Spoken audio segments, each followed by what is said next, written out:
So I've spoken to several people in the last couple of weeks that are concerned about the level of protection that we currently receive here in Washington Parish. These are people that have been victims of property crimes where no police report was filed or even written in some cases.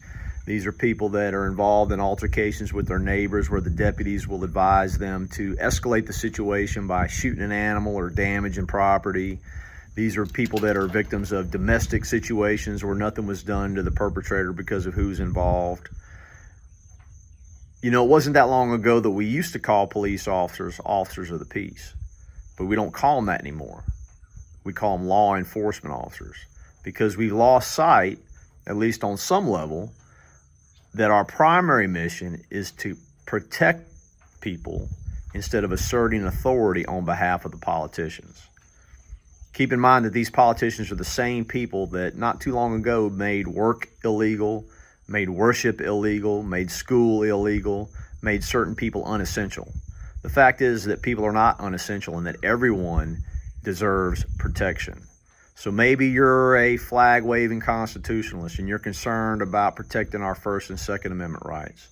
Or maybe you're concerned about the historical violation of our Fourth and Fifth and Sixth Amendment rights among certain members of our community.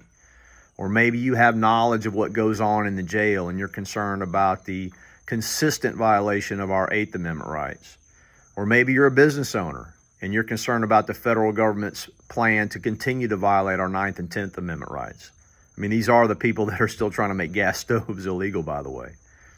If you look at the way our country's going, it's not too hard to imagine that in the next 4 years, we're going to need somebody with the energy, the ability, and the perspective to stand in the breach and protect us from these politicians who want to assert more and more authority over us. Protection is not transactional. In other words, if you're dealing with someone that constantly reminds you of their authority or implies that you owe them something in order to receive protection, or constantly reminds you of favors that they've done for you in order to receive protection in the future, you're not being protected. You're being policed, and help is on the way. I appreciate all the support that we've gotten out there. Continue to send me things you want me to talk about, and we'll see you out there.